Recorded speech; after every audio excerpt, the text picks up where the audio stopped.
As a college student, I am constantly dealing with PDFs, assignments, readings, lecture slides, case studies, you name it.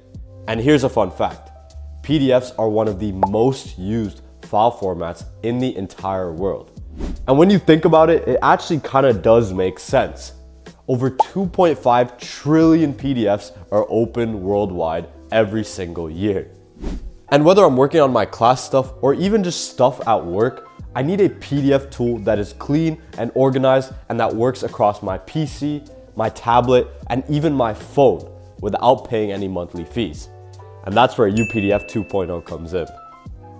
So I just want to give a massive shout out to UPDF for sponsoring this video.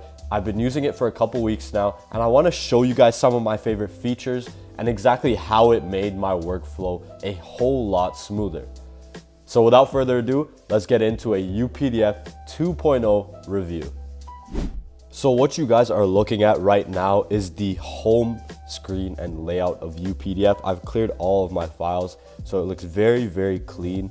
And I just love it. As a minimalist, it's very, very easy to look at. And it really resembles a lot of the Microsoft Office layout with the recent and the starred tabs that you can do. And keep in mind, the layout is essentially the same for your phone, your tablet, your PC, and basically everything. So yeah, it just looks and works great.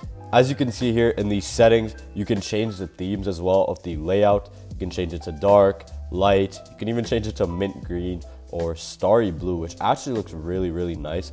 But for now, I just kept it at auto. And it has a lot of accessibility tweaks as well. For example, the font size. I know some people need their font size a little bit bigger.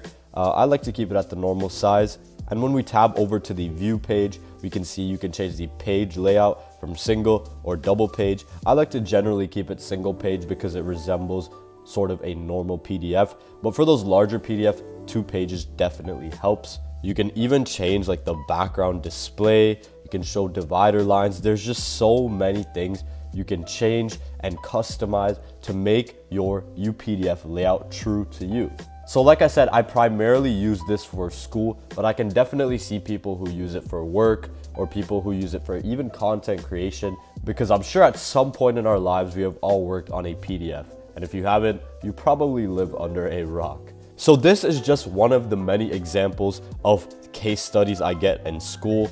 And as you can see, it's not pleasant to look at. It's literally like a 17-page case study. And this brings me on to one of my favorite features that UPDF have incorporated in their new version of the app. And that is UPDF AI. So as you can see at the top right here, I can click that and then an AI chat box will pop up. So of course they have the PDF of the whole case study. And if I click chat with PDF, it literally summarizes a 17-page case study within the matter of seconds. So for me, a college student who does all of his work last minute at like 11 p.m. when it's due at 11:59, this is one of my favorite features. And it uses sort of the same engine as ChatGPT and DeepSeek AI. So it just works amazing.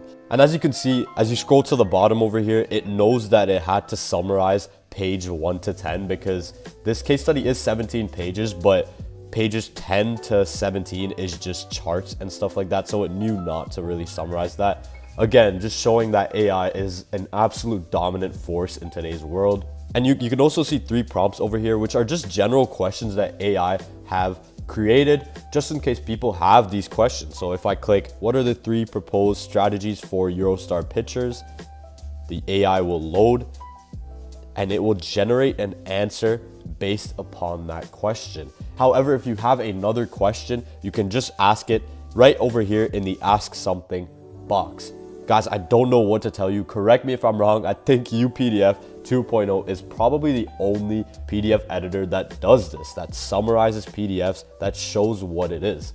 So apart from the massive customization, there's also integrated AI, which is just groundbreaking. Now, another thing that I really love doing on UPDF 2.0 is of course editing my PDFs. I wouldn't necessarily edit a case study like this, but for the sake of showing its editing capabilities, let's just use this case study. So at the top over here, you can see there's highlight, text comment, sticky note, pencil, rectangle, distance tool, attach file, and there are stickers you can put. There are also stamps you can put, and there are even signatures that you can put. So with the text comment, I can easily just add a text box. So I can type for editing purposes right there.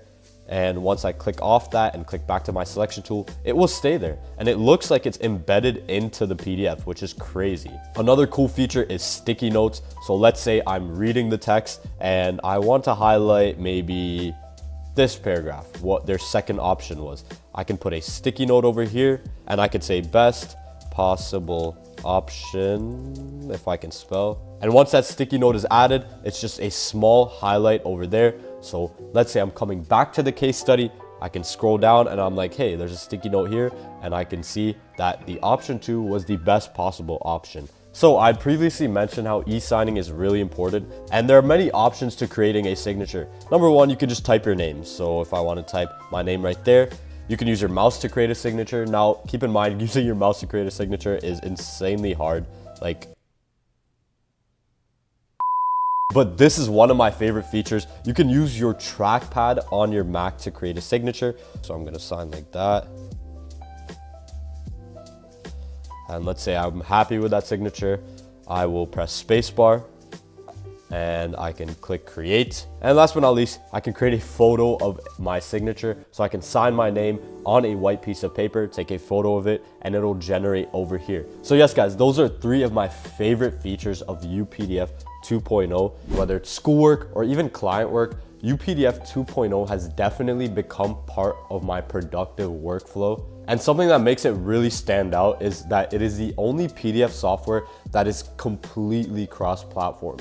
Like you guys just saw, I used it on Mac OS. It can run perfectly on Windows OS, perfectly on Android operating system, and even the iOS operating system. That is 4 of the biggest operating systems in the world. And another mind-blowing feature of UPDF 2.0 is the price. It is a fraction of the price of other editing softwares that are not cross-platform and that don't have the same AI capabilities of UPDF. So like I said, I want to give a huge shout out to UPDF 2.0 for sponsoring this video and getting their amazing service out there. If you guys want to try it out, I'll leave a link of it at the very top of the description. Give it a try and let me know which feature is your favorite. For me personally, it's gotta be the AI. Like, come on, it literally just summarized a 17-page case study that you and I both know that I was not gonna read. So with that being said, it's been your boy Rush. I appreciate you guys for tuning in and always supporting my videos. If you guys do enjoy some of the content that I post, don't forget to drop a like on it and leave some comments, as it definitely boosts the algorithm. Also, no pressure, but feel free to subscribe to the channel as well. It means the world to me. So yeah, I'll catch you guys in the next one. Stay productive, stay inspired. Peace.